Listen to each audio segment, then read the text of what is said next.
ఆంధ్రప్రదేశ్ ప్రజలకు నమస్కారం. ఒక కీలకమైన అంశాన్ని మీ ముందుకు ఈ వీడియో ద్వారా తీసుకొస్తున్నాను. ఆంధ్రప్రదేశ్లో ఇప్పుడు కొత్త రకమైన ఎమర్జెన్సీ నడుస్తుంది. అది అధికారికంగా ప్రకటించిన ఎమర్జెన్సీ కాదు, రాజ్యాంగాన్ని రద్దు చేసిన ఎమర్జెన్సీ కూడా కాదు. కానీ ప్రజలు ప్రశ్నించకూడదు, ప్రతిపక్ష కార్యకర్తలు ప్రభుత్వ వైఫల్యాలను బయటపెట్టకూడదు అని పోలీసులను అడ్డం పెట్టుకుని అమలు చేస్తున్న చంద్రబాబు డిజిటల్ ఎమర్జెన్సీ. సోషల్ మీడియాలో వ్యక్తిత్వ హననాన్ని అరికట్టడమే తమ లక్ష్యమని చంద్రబాబు చెబుతున్నారు. కానీ అసలు ప్రశ్న ఏమిటంటే, వ్యక్తిత్వ హననాన్ని అరికట్టడమే లక్ష్యమైతే వైఎస్ జగన్ గారిపై, ఆయన కుటుంబ సభ్యులపై, వైఎస్ఆర్సీపీ నాయకులపై జరిగిన అసత్య ప్రచారంపై ఎన్ని కేసులు పెట్టారు? మార్ఫింగ్ వీడియోలు చేసిన వారిపై ఎన్ని ఎఫ్ఐఆర్లు నమోదు చేశారు? మహిళా నాయకులను, వారి కుటుంబ సభ్యులను అత్యంత నీచంగా దూషించిన వారిని ఎంతమందిని అరెస్ట్ చేశారు? వైఎస్ఆర్సీపీ నాయకులు ఇచ్చిన వందలాది ఫిర్యాదుల్లో ఎన్ని ఫిర్యాదులు పోలీసులు పట్టించుకున్నారు? వీటికి సమాధానం చెప్పకుండా సోషల్ మీడియాలో సభ్యత గురించి చంద్రబాబు మాట్లాడడం అంటే దొంగే దొంగ అని అరుస్తున్నట్టుగా ఉంది. అసలు సోషల్ మీడియాలో విషాన్ని నింపింది ఎవరు? చంద్రబాబు సోషల్ మీడియా మోడస్ ఆపరండి రాష్ట్ర ప్రజలకు కొత్త ఏమీ కాదు. ముందుగా ఒక అబద్ధాన్ని తయారు చేస్తారు. ఆ అబద్ధాన్ని తనకు అనుకూలమైన పత్రికలు, టీవీ ఛానళ్ళు ప్రచారం చేస్తారు. ఆ తర్వాత వందలాది యూట్యూబ్ ఛానళ్ళు, వేల సోషల్ మీడియా ఖాతాల్లో అదే కథనాన్ని ఒకేసారి వ్యాపింపజేస్తారు. ఒకే అబద్ధాన్ని వందల ఖాతాలు ఒకేసారి పోస్ట్ చేస్తే రాష్ట్ర ప్రజలంతా అదే మాట్లాడుకుంటున్నారని భ్రమను సృష్టిస్తారు. ప్రభుత్వాన్ని ఎవరైనా ప్రశ్నిస్తే వారు లేవనెత్తిన అంశానికి సమాధానం చెప్పరు. వారి కుటుంబంపై దాడి చేస్తారు. వారి కులాన్ని తెర మీదకి తెస్తారు. వారి వృత్తిని కించపరుస్తారు. వారి వ్యక్తిత్వ జీవితాన్ని రోడ్డు మీదకు లాగుతారు. మార్ఫింగ్లు చేస్తారు. అసభ్య స్కిట్లు తయారు చేస్తారు. తప్పుడు వీడియోలు ప్రచారం చేస్తారు. అసలు ప్రజా సమస్యను పక్కన పెట్టి ప్రశ్నించే వ్యక్తినే నిందితుడిగా చూపిస్తారు. ఇది చంద్రబాబు నిర్మించిన వ్యవస్థీకృత డిజిటల్ విష వ్యవస్థ. తన వాళ్లకు పదవులు, ప్రశ్నించిన వారిపై కేసులు పెడతారు. ఇది చంద్రబాబు తీరు. కిరాకార్పి, సీమరాజు, స్వాతి చౌదరి, యాష్లు వంటి సోషల్ మీడియా ముఖాలు ఎలా పుట్టుకొచ్చాయి? వారిని ఎవరు ప్రోత్సహించారు? ఎవరి రాజకీయ ప్రయోజనాల కోసం వారు పనిచేస్తున్నారు? టీడీపీకి అనుకూలంగా సోషల్ మీడియాలో ప్రచారం చేసిన వారిలో పలువురు ప్రభుత్వ పదవులు ఎందుకు ఇస్తున్నారు? ప్రభుత్వానికి నిజంగా పారదర్శకత ఉంటే గత 2 ఏళ్లలో సోషల్ మీడియా నేపథ్యంలో ప్రభుత్వం పదవులు పొందిన వారి జాబితాను విడుదల చేయగలరా? వారికి ఇచ్చిన పదవులేంటి? వారి అర్హతలేంటి? వారి బాధ్యతలేంటి? వారికి ఇస్తున్న జీతాలెంత? నియామక ఉత్తర్వులు ఎక్కడ అన్న వివరాలు ప్రజల ముందు ఉంచగలరా? తమకు అనుకూలంగా పోస్టులు పెట్టిన వారికి ప్రభుత్వ హోదాలు, లక్షల రూపాయల జీతాలు, ప్రభుత్వాన్ని ప్రశ్నిస్తున్న యువకులకి కేసులు, రౌడీ షీట్లు, అర్ధరాత్రి అరెస్టులు. ఇదేగా చంద్రబాబు చేస్తున్నది. కూటమి ప్రభుత్వం ఏర్పడి 2 ఏళ్లు పూర్తయ్యాయి. అభివృద్ధి ఎక్కడా? సంక్షేమం ఎక్కడా? సూపర్ 6, సూపర్ 7 హామీలు ఎక్కడా? ఆడబిడ్డ నిధి ఎప్పుడు వస్తుందని మహిళలు ఎదురు చూస్తున్నారు. నిరుద్యోగ భృతి ఎప్పుడు వస్తుందని యువకులు ఎదురు చూస్తున్నారు. 50 ఏళ్లకే పెన్షన్ ఎప్పుడు వస్తుందని ప్రజలు అడుగుతున్నారు. కొత్త పెన్షన్లు ఎప్పుడు? కొత్త ఇళ్ళు ఎప్పుడు? ఉద్యోగాలు ఎప్పుడు అని ప్రజలు ప్రశ్నిస్తున్నారు. రైతులు విత్తనాల కోసం తిరుగుతున్నారు. ఎరువుల కోసం గంటల కొద్దీ క్యూలో నిలబడుతున్నారు. పండించిన పంటకు గిట్టుబాటు ధర లేక నష్టపోతున్నారు. మహిళలు భద్రత కోసం ఆందోళన చెందుతున్నారు. నిరుద్యోగులు ఉద్యోగాల కోసం ఎదురు చూస్తున్నారు. కానీ చంద్రబాబు క్యాబినెట్కి అత్యంత అత్యవసరంగా కనిపిస్తున్న సమస్య ఏమిటంటే సోషల్ మీడియా పోస్టులు. ప్రజల సమస్యలపై పూర్తి స్థాయి దృష్టి పెట్టని ప్రభుత్వం సోషల్ మీడియాపై మాత్రం పూర్తి స్థాయి దృష్టి పెట్టాలని పోలీసులను ఆదేశిస్తుంది.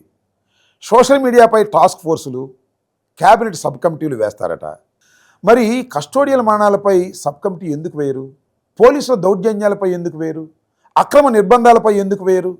కూటమి నాయకుల దాడులపై ఎందుకు వేయరు? ప్రభుత్వం నిజంగా మంచి పనులు చేస్తుంటే ఒక సోషల్ మీడియా పోస్టుకి ఎందుకు భయపడాలి? హామీలు అమలు కాకపోవడం, అవినీతి, పోలీసుల దుర్వినియోగం ప్రజల్లోకి వెళుతున్నందుకే ప్రభుత్వం ఉలిక్కి పడుతోంది. ఒకే చట్టం అందరికీ వర్తించదా? వైఎస్ జగన్ గారిని ముఖ్యమంత్రి స్వయంగా వ్యక్తిగతంగా అవమానిస్తూ మాట్లాడడం వ్యక్తిత్వ హననం కాదా? చట్టం ప్రతిపక్ష కార్యకర్తలకు మాత్రమే వర్తిస్తుందా? ముఖ్యమంత్రికి వర్తించదా? పెయిడ్ ఆర్టిస్టులతో వైఎస్ఆర్సీపీ నాయకులను, వారి కుటుంబ సభ్యులను అవమానిస్తూ చేసే క్రూరమైన స్కిట్లు వినోదమా? ప్రభుత్వాన్ని ప్రశ్నిస్తూ చేసిన వీడియో మాత్రం నేరమా? టీడీపీ నాయకులు ఫిర్యాదు చేస్తే గంటల్లో కేసు నమోదు చేస్తారు. వైఎస్ఆర్సీపీ నాయకులు ఫిర్యాదు చేస్తే చెత్తబుట్టలో వేస్తారు. ఇది చట్టపాలన కాదు. ఇది అధికార పార్టీ కోసం ఒక చట్టం, ప్రతిపక్షం కోసం మరొక చట్టం. నిజంగా సోషల్ మీడియా నేరాలను అరికట్టాలంటే ఒకే చట్టం, ఒకే ప్రమాణం, ఒకే న్యాయం అందరికీ వర్తింపజేయాలి. అలా చేసే ధైర్యం చంద్రబాబు ప్రభుత్వానికి ఉందా? టాస్క్ ఫోర్స్ పేరుతో రాజకీయ నిఘా వ్యవస్థ. సోషల్ మీడియాపై ప్రత్యేక టాస్క్ ఫోర్స్ ఏర్పాటు చేస్తారట. నేరాలను అరికట్టడానిక, లేక ప్రభుత్వాన్ని ప్రశ్నించే ఖాతాలను గుర్తించి వేటాడటానిక? బయట నుంచి ప్రత్యేక సిబ్బందిని తీసుకోవాలని ముఖ్యమంత్రి ఆదేశించడం చూస్తుంటే పోలీసు వ్యవస్థకు సమాంతరంగా రాజకీయ నిఘా వ్యవస్థను తయారు చేస్తున్నారా అన్న అనుమానం వస్తుంది. ఈ task force TDP social media నుండి వస్తున్న ఫేక్ న్యూస్, మార్ఫింగ్లు, అసభ్యకర వీడియోలను కూడా విచారిస్తుందా? ఐటీడీపీ ఖాతాలు, అనుబంధ యూట్యూబ్ ఛానళ్ళు, వాటి ఆర్థిక లావాదేవీలపై కూడా విచారణ చేస్తుందా? టీడీపీ అనుకూలంగా పోస్టులు పెట్టేందుకు గూగుల్లో చెల్లింపులు, ఇతర ప్రోత్సాహాలు అందాయన్న ఆరోపణలను పరిశీలిస్తుందా? లేదా ముందుగానే వైఎస్ఆర్సీపీ కార్యకర్తల జాబితాను సిద్ధం చేసుకొని వచ్చిందా? న్యాయపరమైన చిక్కులు రాకుండా చూడాలి అని చంద్రబాబు చెప్పడం మరింత అనుమానాలకు తావిస్తుంది. చట్ట ప్రకారం నడుచుకోవాలని చెప్పకుండా న్యాయపరమైన చిక్కులు రాకుండా ఎలా కేసులు పెట్టాలో ఎందుకు చెబుతున్నారు? ముందుగా వ్యక్తిని లక్ష్యంగా నిర్ణయించి తర్వాత అతనికి సరిపోయే సెక్షన్లు వెతకాలనే సంకేతం ఇది. ఏది నిజం, ఏది అబద్ధం అని చంద్రబాబు ఆయన మంత్రులే నిర్ణయిస్తారా? లేక స్వతంత్ర విచారణ సంస్థలు, న్యాయస్థానాలు నిర్ణయిస్తాయా? ప్రశ్నిస్తే రౌడీ షీట్లు, అర్ధరాత్రి అరెస్టులు, ప్రభుత్వాన్ని నిలదీసిన యువకులపై రౌడీ షీట్లు తెరవడం, అక్రమంగా పోలీస్ స్టేషన్లకు పిలిపించటం, గంటల కొద్దీ విచారించటం, ఫోన్లు స్వాధీనం చేసుకోవటం, కుటుంబ సభ్యుల్ని బెదిరించటం, అర్ధరాత్రి ఇళ్లపైకి పోలీసులు పంపించటం, ఇవన్నీ ప్రజాస్వామ్యంలో జరుగుతున్నాయా లేక నియంతృత్వ పాలనలో జరుగుతున్నాయా?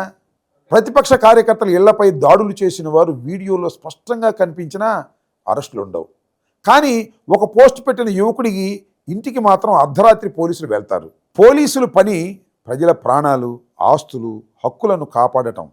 ముఖ్యమంత్రి, మంత్రులు, కూటమి నాయకులు రాజకీయ ఇమేజ్లను కాపాడటం కాదు.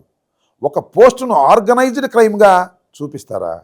ఒక యువకుడు పోస్ట్ పెడితే అతన్ని ఆర్గనైజ్డ్ క్రైమ్కు లింకు చేయడం అత్యంత ప్రమాదకరమైన ధోరణి. ముందుగా నేరం జరిగిందా లేదా అని దర్యాప్తు చేయాలి. కానీ ముందుగానే బెయిల్ రాని సెక్షన్ పెట్టాలని నిర్ణయించడం ఏంటి? న్యాయస్థానం తీర్పు ఇవ్వకముందే ప్రభుత్వం శిక్ష విధిస్తుందా? ప్రధాన మీడియాని మేనేజ్ చేశారు. ఇప్పుడు సోషల్ మీడియాని పోలీసులు మేనేజ్ చేస్తారా? రాష్ట్రంలో ప్రధాన పత్రికలు, టీవీ ఛానళ్ళు ఎక్కువ భాగాన్ని చంద్రబాబు తన అనుకూల ప్రచార వ్యవస్థలుగా మార్చుకున్నారన్న విమర్శలున్నాయి.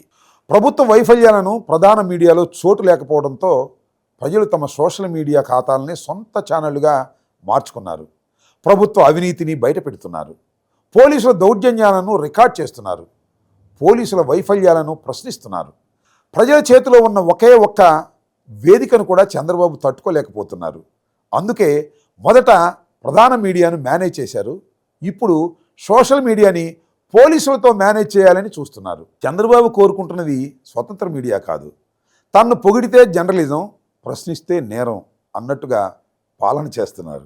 పోస్టులపై పవర్ పాయింట్, ప్రాణాలపై మాత్రం మౌనం.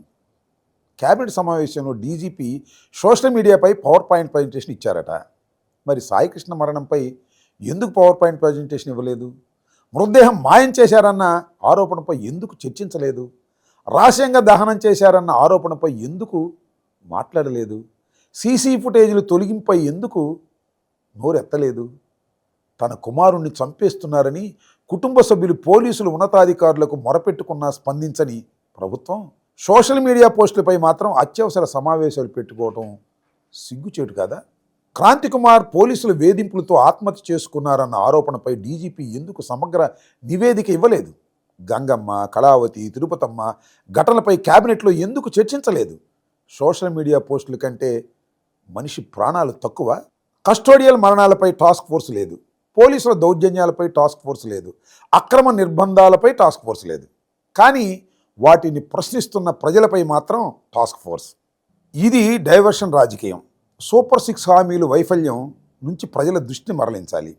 రైతుల సమస్యలు ప్రజల్లోకి వెళ్లకుండా చూడాలి. నిరుద్యోగులపై చర్చ జరగకుండా చేయాలి. మహిళల భద్రతపై ప్రశ్నలు రాకుండా చూడాలి. సాయికృష్ణ, కాంతికుమార్ ఘటనలు సమాధానం చెప్పకుండా తప్పించుకోవాలి. అందుకే ఒకరోజు పవన్ కళ్యాణ్ని ముందు పెడతారు, మరో రోజు మతం పేరుతో వివాదం సృష్టిస్తారు, ఇంకో రోజు రావణ పేరుతో కథ నడుపుతారు, మరో రోజు సోషల్ మీడియా కార్యకర్తలపై కేసులు పెడతారు.